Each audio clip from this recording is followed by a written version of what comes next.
Ravenswatch has taken the roguelike community by storm with its early access release. The top-down and fast-paced combat, cast of 6 characters, and co-op capabilities allows for a deep and diverse gameplay environment. Today I'm going to be giving my personal early access tier list for solo play exclusively. Watch where I believe each character ranks for getting those Master Nightmare wins. In the S category, we have Melusine and the Pied Piper. Melusine is an incredibly strong option due to her range, CC, and AoE possibilities. She has a high skill floor, but her skill ceiling is unmatched once you're able to perfect swapping between her sing and move stances. Protective Flow is one of the strongest abilities in the game for solo players, as it gives you a spammable shield if you cast your Wisp out, and then recall it and cast it again. This is especially good during the Master Nightmare when it is sending out its bullet hell projectiles. It makes you nearly invincible. Her individual target damage is decent when using Torrent, but she truly shines when it comes to damaging large groups of enemies. Splatter, Torrent, and even Wisp Attack are incredibly advantageous in these situations, so keep your distance and throw out those abilities. The Pied Piper is another strong choice when fighting through enemies as a solo player. He is able to move while attacking, which allows him to be the perfect kiting hero. His attack rotation of casting Fortissimo and then leading enemies through it allows them to be bursted down. Not to mention his defense, Acoustic Blast, ensures that no enemies get close to you.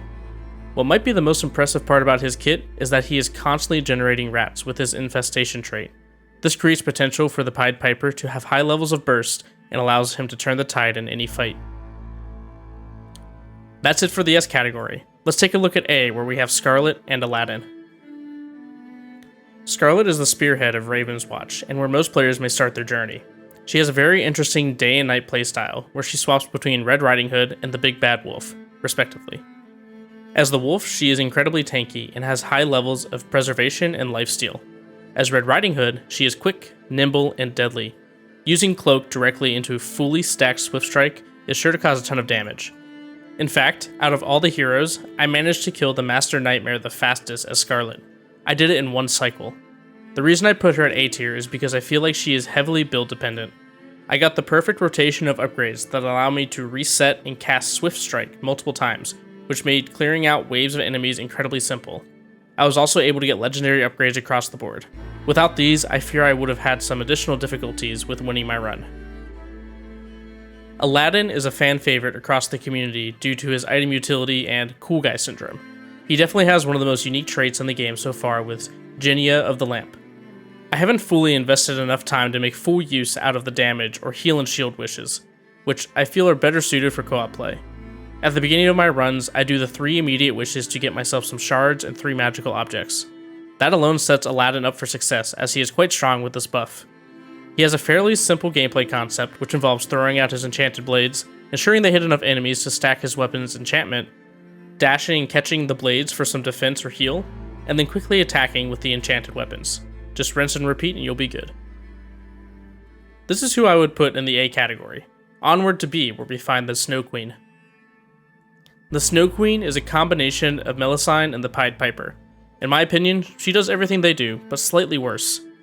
She has excellent kiting potential with her Frost Blast and Gust of Cold. Her abilities put shield on enemies, which once you have stacked it on a few enemies, you gain a large amount of cleave when using Ice Shatter. She has the highest movement speed in the game as well. I think the Cold Heart is a must-have upgrade for her, as it raises her crit chance for each shield enemy around her. This is her best way of building up any kind of sustainable damage. She has the best AoE CC in the game, and meshes well when used in co-op, but in solo play, she doesn't have the damage to match. That's B. Lastly, we look at Beowulf in C. Beowulf definitely struggles in solo play, but you can't really blame him. This character was definitely designed with team play in mind.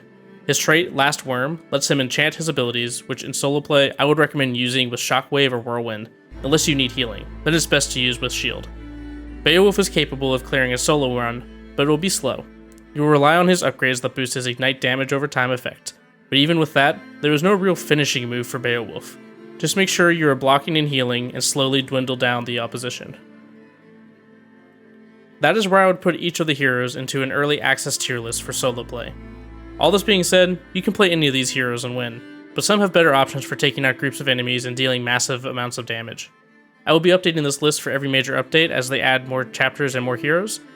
Make sure to like and subscribe so that you're kept up to date with Ravenswatch news.